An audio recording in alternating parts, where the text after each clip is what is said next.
Image formation due to inclined mirror. आता जर दोन मिरर इन्क्लाइंड असतील तर मग त्या केसमध्ये इमेजेस कसे फॉर्म होतात ते आपल्याला बघायचे. तर इन्क्लाइंड मिररचा अर्थ समजतोय. लेट्स से हा एक मिरर आहे, हा एक मिरर आहे, हे दोन आरसे आहे. हे दोन आरसे जर मी असं की अँगलवरती जॉईन केले, असा असेल अँगल, असा असेल किंवा असा असेल, कोणता एक अँगल असेल, दोन अँगलवरती ज्यावेळेस मी हे मिररच्या सर्फेसेस जॉईन करणार आहे तर ते असणार आहे इन्क्लाइंड मिरर. मग इन्क्लाइंड मिररमध्ये इमेजेस कशा मिळतात आपल्याला ते बघायचं आहे. सो त्यासाठी आपण काय करूया, दोन मिरर्स कन्सिडर करूया. M1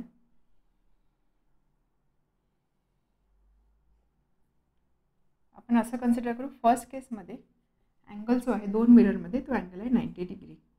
दोन मिररमध्ये आहे अँगल 90 डिग्री. सेकंड मिरर असे काही असणार आहे M1 आणि M2. आता दोन इन्क्लाइंड मिरर ठेवलेले आहे. एक ऑब्जेक्ट आहे, त्या ऑब्जेक्टची इमेज आपल्याला फाइंड करायची आहे. लेट्स से ऑब्जेक्ट आहे इथे, याला आपण बोलू O. आता ज्यावेळेस आपण असा विचार करू की दोन मिरर आहे, एक ऑब्जेक्ट आहे, तर आपण काय विचार करूया, हा ऑब्जेक्ट आहे, याची एक इमेज इथे फॉर्म होईल आणि या ऑब्जेक्टची अगेन इथे एक इमेज फॉर्म होईल. बट असं होत नाही. दोन मिरर ज्यावेळेस 90 डिग्रीला इन्क्लाइंड आहे त्या केसमध्ये नंबर ऑफ इमेजेस फॉर्म होतात 3. लेट्स से इथे कुठे ती इमेज असणार आहे. किती इमेजेस फॉर्म झाल्या, 3 इमेजेस फॉर्म झाल्या. याच पद्धतीने जर तुम्ही हा अँगल चेंज केला, अँगलच्या according number of formed images change होणार आहे. त्यासाठी एक रिलेशन आहे, n is equal to n म्हणजे काय, number of images form, number of images formed when two mirrors are inclined is equal to 360 upon a minus 1. आता इथे a म्हणजे काय, a म्हणजे अँगल थीटा, जो आपण इथे थीटा कन्सिडर केला याला आपण a बोलूया. हा अँगल किती आहे त्यावरती number of images form change होता किंवा number of images form decide होता. ह्या केसमध्ये अँगल आपण घेतला होता 90, त्यामुळे ही व्हॅल्यू किती असणार आहे 360 अपॉन 90 मायनस 1 म्हणजे 4 मायनस 1. त्याच्यामुळे इथे इमेजेस किती आल्या, 3 झाल्या. त्यानंतर लेट्स से आपण थीटाची व्हॅल्यू इथे 90 होती, लेट्स से थीटाची व्हॅल्यू घेऊ आपण 30 डिग्री. जर दोन मिरर 30 डिग्री एवढ्या अँगलवरती इन्क्लाइन केले त्या केसमध्ये नंबर ऑफ इमेजेस किती फॉर्म होणार आहे 360 अपॉन 30 मायनस 1 म्हणजे हे किती असणार 11 इमेजेस फॉर्म होणार आहे.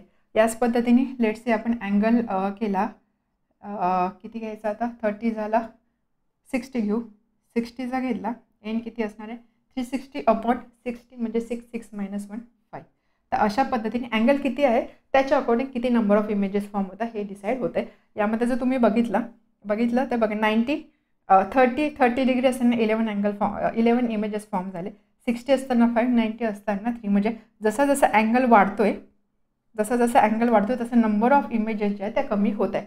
अँगल वाढतो, इमेजेस कमी होतात. तेच इथे आहे बघा, n is equal to 360 upon a minus 1. A डिनॉमिनेटरला आहे त्यामुळे एची व्हॅल्यू जर कमी झाली तर एनची व्हॅल्यू वाढणार आहे किंवा एची व्हॅल्यू वाढली तर एनची व्हॅल्यू कमी होणार आहे. तर अशा पद्धतीने नंबर ऑफ इमेजेस फॉर्म होतात ज्यावेळेस दोन मिरर जे आहे ते इन्क्लाइन केलेले असतात.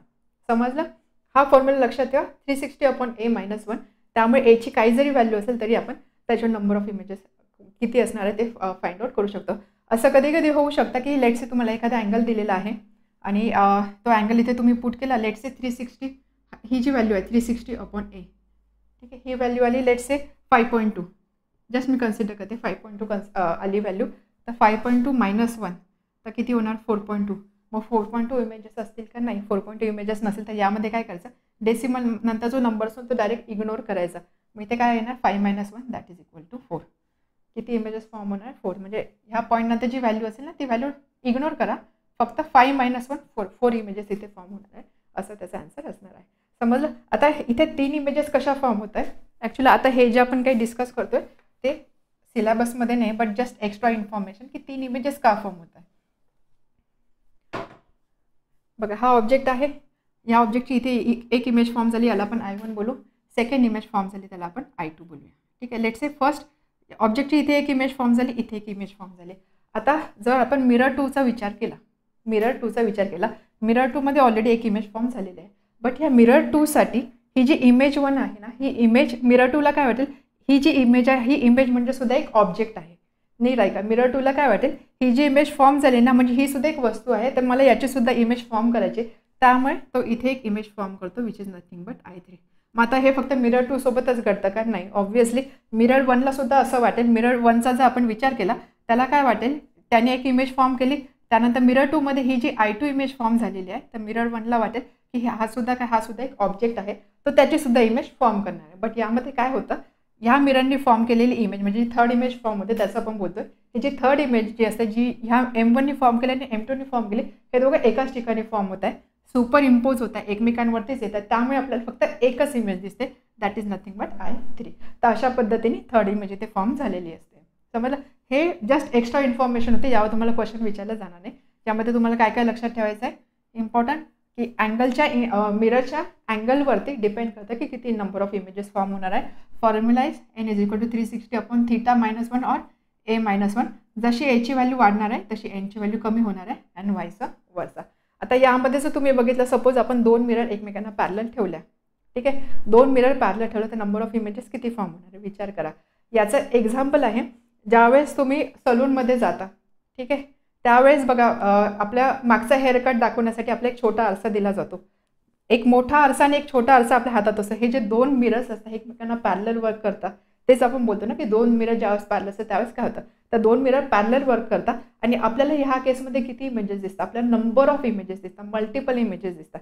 त्यामुळे यासाठी ज्यावेळेस 2 मिरर पॅरलल असतील त्यासाठी आपण लिहू शकतो 2 पॅरलल मिरर्स,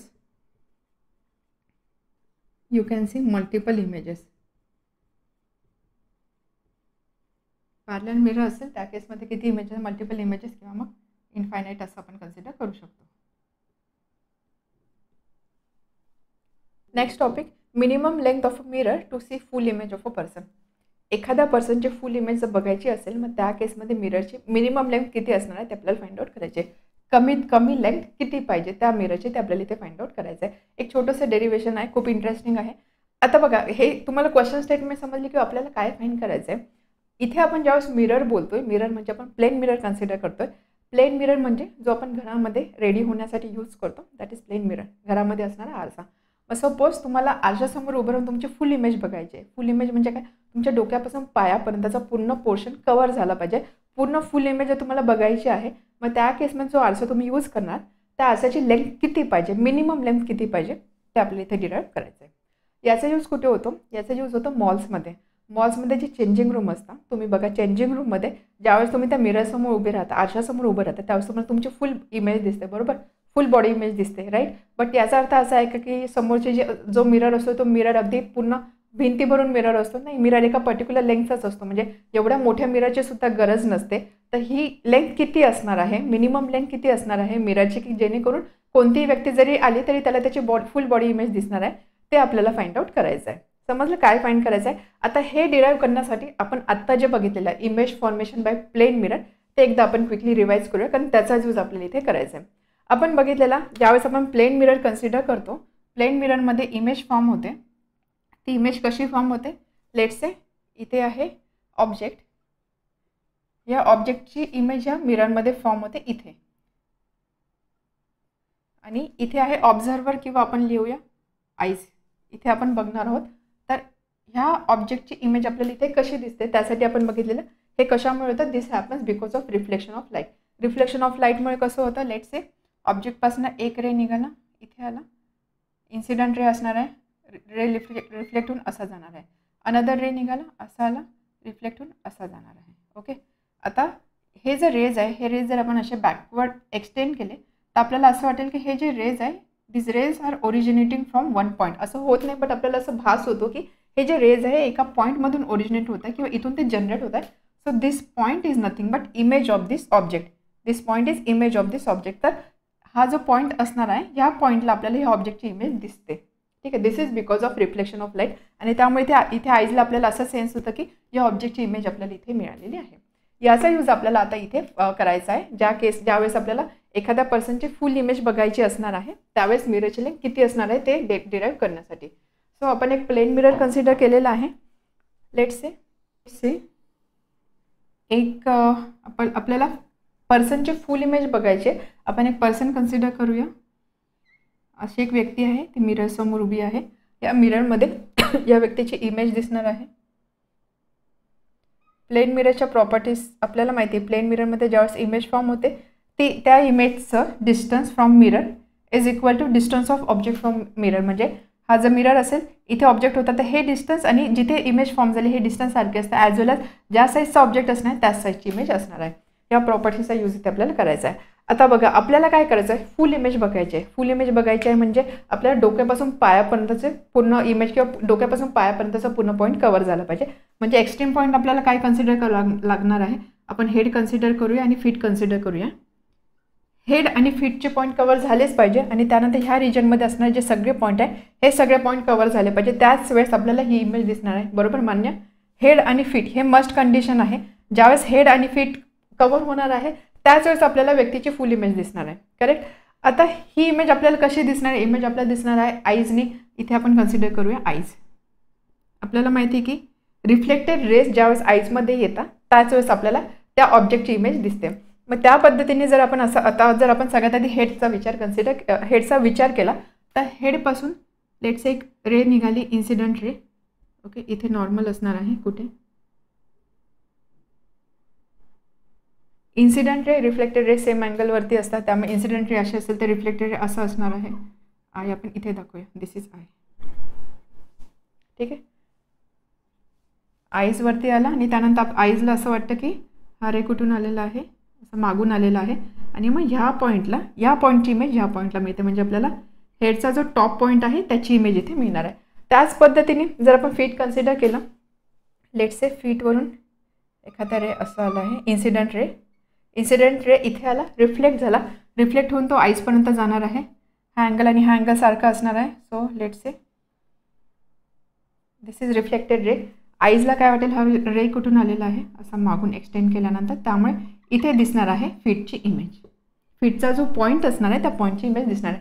त्याच पद्धतीने जर मी ह्या रिजनमधला म्हणजे बॉडीवरचा कोणता एखादा पार्ट कन्सिडर केला, लेट्स से हा पॉईंट जर मी कन्सिडर केला, ह्या पॉईंटवरून सुद्धा एक इन्सिडंट रे असणार आहे, ती रिफ्लेक्ट होऊन इथे येणार आहे. परत मग आईजला वाटणार आहे की ती जी रे आहे ती इकडून आली आहे, त्यामुळे त्याचं करस्पॉन्डिंग इमेज जे आहे ते आपल्या इथे मिळणार. अशा मल्टिपल पॉईंटची इमेज आपल्या करस्पॉन्डिंग इमेजेस इथे मिळणार आहे. म्हणजे head to head, feet to feet आणि त्यानंतर बॉडी ह्या रिजनमध्ये असणार सगळे जे पॉईंट्स आहेत त्याची इमेज आपल्याला इथे मिळते. आता जे इथे जर तुम्ही बघितलं, बघा एक्स्ट्रीम पॉईंट्स कोणते होते, हेड हा पॉईंट.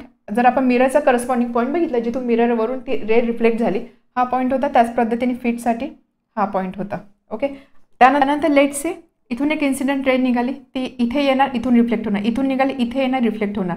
त्याच पद्धतीने इथून जरी निघाले तरी ती इथे येणार, रिफ्लेक्ट होणार. सो थोडक्यात काय, जर तुम्ही इथे केअरफुली बघितलं, मिररचा कोणता पोर्शन फक्त यूजमध्ये आहे, मिररचा फक्त हा जो पोर्शन आहे ह्या पोर्शनमध्येच रेज येऊन रिफ्लेक्ट होऊन आईजपर्यंत पोहोचत आहे. म्हणजे ह्या पॉईंटच्या खालचा पोर्शन म्हणजे फीट, जिथे फीटवरून निघालेला जो पॉईंट आहे किंवा रे जो आहे तो रिफ्लेक्ट होऊन जातोय, तो हा जो पॉईंट याच्या खालचा जो मिररचा पोर्शन आहे याचा आपल्याला काहीच यूज नाही. त्याच पद्धतीने वरच्या पोर्शनचा सुद्धा आपल्याला काहीच यूज नाही आहे. म्हणजे थोडक्यात काय, फुल इमेज बघण्यासाठी आपल्याला किती मिररचा किती पोर्शन लागला आहे, मिररचा आपल्याला फक्त एवढाच पार्ट लागलेला आहे, वरचा किंवा खालचा आपल्याला काहीच कामाचं नाही. म्हणून ह्या केसमध्ये आपण बोलू शकतो की आपल्याला जर फुल इमेज बघायची असेल तर ह्या केससाठी आपल्याला मिररची लेंथ पाहिजे एवढी. ओके, आता लेट्स से सपोज मिररची लेंथ जर कमी केली, म्हणजे सपोज एवढी लेंथ असेल मिररची, मग काय होणार आहे, या केसमध्ये फीटवरचा जो पॉईंट आहे ना, हा पॉईंट बघा इथे मिरर जर वरती आहे तर हा फीटवरचा पॉईंट कुठे जाणार आहे, म्हणजे फीटमधून निघालेलं जे इन्सिडंट रे आहे ती कुठे जाऊन कुठे रिफ्लेक्ट होणार आहे. त्यामुळे काय, आपल्याला जर मिररची लेंथ कमी असेल तर आपल्याला फीटचा पॉईंट दिसणार नाही, म्हणजे आपल्याला फुल बॉडी इमेज मिळणार नाही.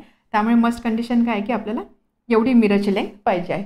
आता ही लेंथ आपण फक्त इथे डायग्राममध्ये बघतो की एवढी लेंथ पाहिजे. मग आता ही लेंथ किती असते, मॅथमॅटिकली आपल्याला माहिती पाहिजे ना की किती लांबी पाहिजे किंवा किती लेंथ पाहिजे, तर ती लेंथ किती असणार ते आपल्याला बघायचं आहे. समजलं तुम्हाला आपण काय करतो बघा, हे फक्त एक बॅकग्राऊंड होतं की आपल्याला आता कॅल्क्युलेशन, ॲक्च्युअल कॅल्क्युलेशन करायचे आहे, बट ती लेंथ कशी डिसाईड होते त्याचं हे बॅकग्राऊंड होतं. समजलं, परत एकदा सांगते. फुल इमेज बघायची आहे पर्सनची, फुल इमेज बघायची आहे म्हणजे काय, मस्ट कंडिशन हेड आणि फीट कव्हर झालं पाहिजे. हेड आणि फीट कव्हर झालं पाहिजे म्हणजे हेडचा करस्पॉन्डिंग पॉईंटची इमेज इथे दिसली पाहिजे, फीटच्या करस्पॉन्डिंग पॉईंटची इमेज इथे मला दिसली पाहिजे. बाकी जर हेड आणि फीट कव्हर झाला तर ऑटोमॅटिकली ह्या रिजनमध्ये असणारं पूर्ण बॉडीवरचे जे पूर्ण पॉईंट्स आहे त्या पॉईंटची इमेज ऑटोमॅटिकली आपल्याला मिळणार. म्हणून आपण काय केलं, फक्त एक्स्ट्रीम कंडिशन चेक केला. हेडची इमेज दिसली पाहिजे म्हणजे काय, हेडच्या ह्या पॉईंटपासून निघाला incident ray, as incident ray reflect होऊन आपल्या आईजमध्ये गेला पाहिजे. आपल्या आईजला वाटेल की हा पॉईंट इथून आलेला, सो करस्पॉन्डिंग इमेज इथे मिळणार आहे. Same for feet. तर अशा पद्धतीने हेड आणि फीट याचे जे रिफ्लेक्टेड रेज आहे ते आपल्या आई सेन्स करते आणि त्यामुळे आपल्याला होल बॉडीची इमेज इथे मिळणार आहे. यावरती जर तुम्ही बघितलं हेडचा पॉईंट आणि फीटचा पॉईंट मिररवरती हे दोन आलेले आहे. त्यानंतर तुम्ही बॉडीवरचा कोणताही पार्ट कन्सिडर केला, हा पॉईंट जरी कन्सिडर केला रे अशी जाणार इथे येणार आहे, हा पॉईंट जरी कन्सिडर केला रे असे जाणार इथे येणार आहे. म्हणजे काय, फक्त मिररचा युजफुल पोर्शन कोणता आहे, मिररचा फक्त एवढाच पोर्शन युजफुल आहे, ह्या पोर्शनचं काहीच काम नाही किंवा ह्या पोर्शनचं सुद्धा काहीच काम नाही. म्हणून आपण असं बोलू शकतो की मिनिमम लेंथ किती असणार आहे ह्या केसमध्ये, ह्या व्यक्तीची जर फुल इमेज बघायची असेल तर ती लेंथ असणार आहे ही. आता आपल्याला फक्त हे डायग्रामच्या फॉर्ममध्ये किंवा ह्या केससाठी कळलं की ही लेंथ एवढी आहे, बट आपल्याला आता ते मॅथमॅटिकली डिराईव्ह करायचं की ही लेंथ किती असणार आहे. तर ते आपण कसं डिराईव्ह करणार. सो त्यासाठी आपण काय करूया, या व्यक्तीला एका लाईनने रिप्लेस करू. ओके,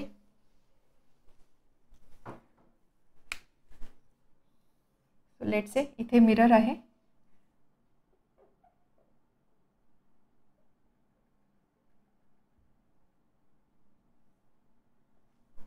ओके, आणि त्यानंतर इथे ती व्यक्ती आहे. आपण असं एका लाईनने ती व्यक्ती दाखवूया. आपल्याला 3 पॉईंट कन्सिडर करावं लागणार आहे. आपल्याला पॉईंट कन्सिडर करावं लागणार आहे हेड, हेडला आपण एच पॉईंटने दाखवू. फीट कन्सिडर करावं लागणार आहे, फीटला आपण एफ पॉईंटने दाखवू. आणि त्यानंतर आईजला आपण दाखवूया ई पॉईंटने. 3 पॉईंट आपण कन्सिडर केले. ओके, आता ही जी व्यक्ती आहे किंवा ही जी पर्सन आहे किंवा हा जो ऑब्जेक्ट आहे याची इमेज आपल्याला मिररमध्ये मिळणार आहे. आपल्याला माहिती आहे की ऑब्जेक्टचं मिररपासूनचं डिस्टन्स आणि इमेजचं मिररपासूनचं डिस्टन्स सारखं असतं. म्हणजे इथे कुठे आपल्याला अशी इमेज मिळणार आहे. ती इमेज कशी असणार आहे, सेम साईजची असणार आहे. जेवढा ऑब्जेक्टची साईज आहे तेवढ्याच साईजची इमेज असणार आहे. याला आपण बोलूया एच डॅश आणि हा करस्पॉन्डिंग पॉईंट असणार एफ डॅश. एचची इमेज एच डॅश, एफची इमेज एफ डॅश, म्हणजे त्या पॉईंटची इमेज इथे आहे. आता आपण आईजवर थोडासा खाली घेऊ. इथे आपल्याला आता काय करायचं आहे, हेडपासून आणि फीटपासून निघालेल्या रेज दाखवायचे आहे. त्या रेज आईजपर्यंत पोहोचतं असं दाखवायचं आहे. लेट्स से हेडमधून एक इन्सिडेंट रे निघाली अशी.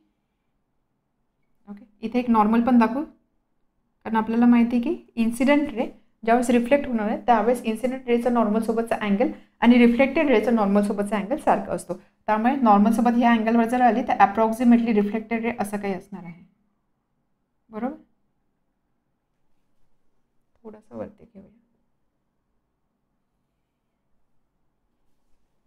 ठीक आहे, इन्सिडेंट रे हेडपासून निघाली, रिफ्लेक्ट झाली मिररवरती येऊन आणि त्यानंतर आईजमध्ये आली. तर हा जो एच पॉईंट आहे याची इमेज आपल्याला इथे दिसणार, कारण आपल्याला असं फील होईल की आपल्या आईजला असं फील होईल की हा पॉईंट कुठे आहे, हा रे कुठून निघालेला आहे, ह्या पॉईंटपासून निघालेला आहे.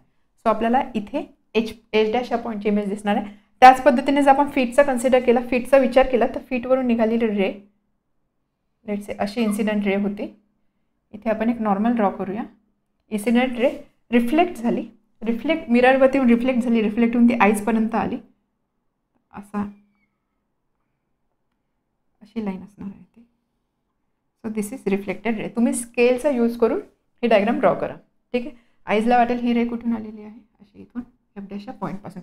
म्हणजे एचची इमेज एच डॅश, एफची इमेज एफ डॅश. त्याच पद्धतीने इथे दुसरा जरी कोणता तुम्ही पॉईंट कन्सिडर केला, लेट्स से इथे एक पॉईंट मी कन्सिडर केला, हा पॉईंटसुद्धा इथे येणार, मिररचे हा पोर्शन येणार, रिफ्लेक्ट होणार, आईजकडे जाणार आहे. इथला जरी एखादा पॉईंट कन्सिडर केला, मिररच्या हा पोर्शनवर येणार, इथे रिफ्लेक्ट होणार, आईजकडे जाणार आहे. म्हणजे इफेक्टिवली इथे मिररचा कोणता पोर्शन यूज होतो आहे, हा पॉईंट आणि हा पॉईंट. म्हणजे फक्त एवढा जो पोर्शन आहे हा मिररचा एवढा पोर्शन इथे यूज होतो आहे, याची लेंथ आपल्याला फाइंड आउट करायची आहे. म्हणजे मिररचा हा पार्ट आणि हा पार्ट आपल्याला काही कामाचा नाही आहे. रिक्वायर्ड मिररची लेंथ एवढी आहे. आता ही लेंथ किती आहे ते आपल्याला फाइंड आउट करायचं आहे. तर आपण काय करूया, याला आपण बोलूया लेट्स से हा पॉईंट आहे एम आणि हा पॉईंट आहे एम डॅश. मिरर आहे एम आणि एम डॅश एवढा पोर्शन आपण कन्सिडर केला. आपण असं कन्सिडर करूया की लेट्स से हा जो मिरर आहे ना, हा एक काहीतरी याला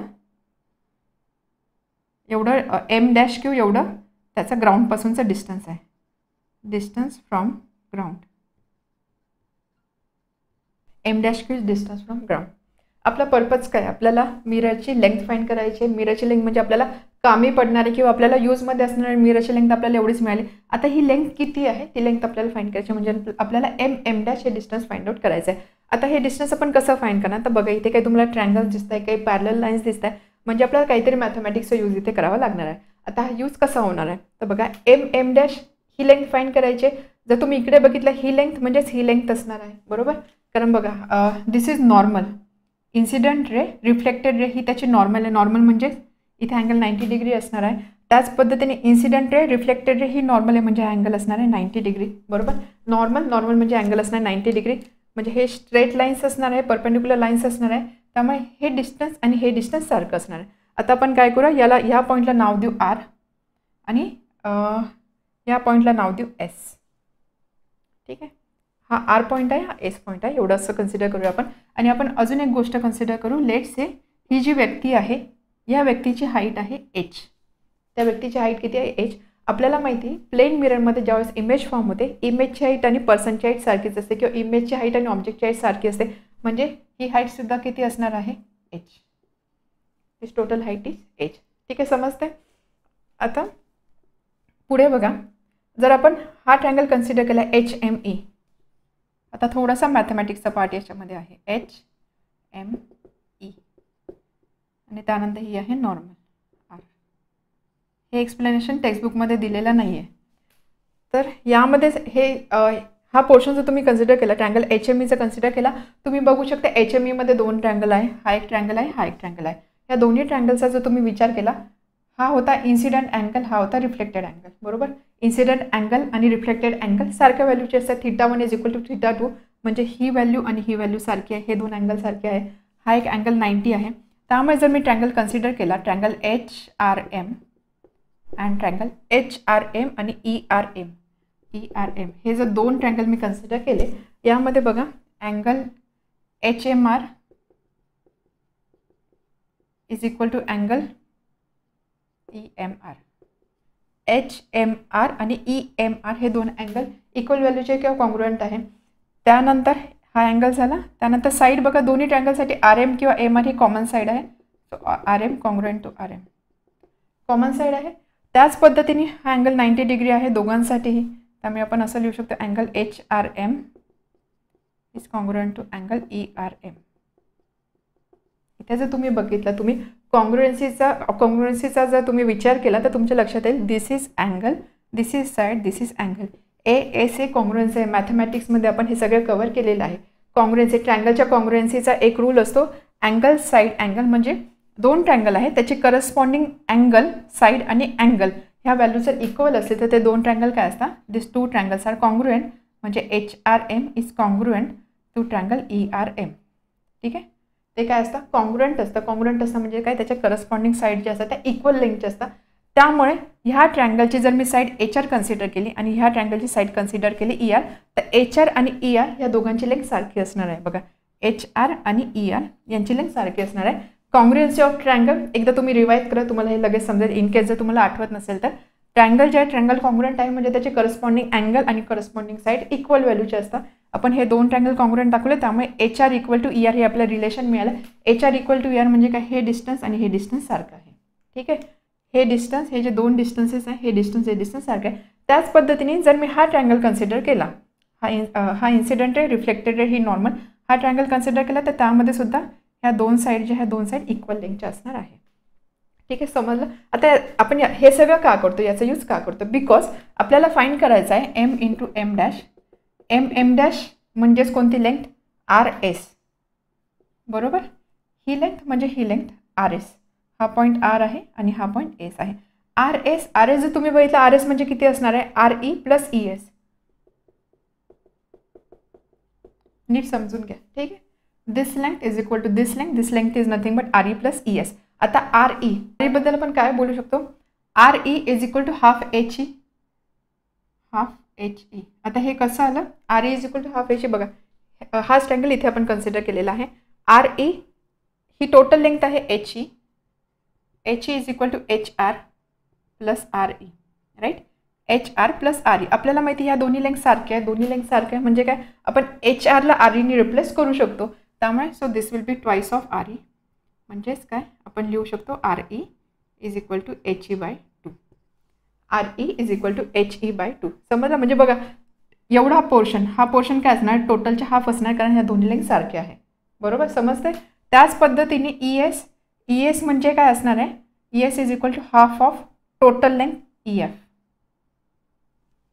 okay, E S is equal to half of E S is equal to half of total length म्हणजेच काय, ई एफ. हा ट्रायंगल आपण एक कन्सिडर केलेला आणि हा एक ट्रायंगल कन्सिडर केलेला. या दोघांमधनं आपण हाफ कॉमन घेऊ शकतो. हाफ जर बाहेर आला तर काय मिळणार आहे ब्रॅकेटमध्ये HE plus EF. HE plus EF म्हणजे दिस लेंथ प्लस दिस लेंथ, ही टोटल लेंथ. टोटल लेंथ म्हणजेच काय स्मॉल h/2. तर h म्हणजे काय होतं, h म्हणजे होती त्या व्यक्तीची हाईट. म्हणजेच काय आपल्याला MM डॅश म्हणजे होती मिररची हाईट. मिररची हाईट किती पाहिजे, मिररची height of mirror should be equal to half of height of the person. म्हणजे ती जी व्यक्ती आहे तिची जी हाईट असणार आहे त्याची हाफ पाहिजे आपल्याला मिररची हाईट. समजलं कसं डिराईव्ह केलं. So minimum length of mirror to see full image of a person should be h/2 किंवा असं लिहू शकतो should be equal to half of total height of the person. म्हणजे एखादा व्यक्ती जर 6 फीट हाईटचा असेल, एखादा व्यक्ती 6 फीट एवढ्या हाईटचा आहे, तर त्या व्यक्तीची जर फुल इमेज त्या व्यक्तीला बघायची असेल तर तो आरसा असणार आहे. आरसाची लेंथ किती पाहिजे, मिनिमम 3 फीटचा तरी पाहिजे. मिनिमम कमीत कमी 3 फीटचा पाहिजे. म्हणजे जेवढी हाईट असेल त्याच्या हाफ हाईटची रिक्वायरमेंट आहे मिनिमम लेंथची. समजलं कसं आपण डिराईव्ह केलं.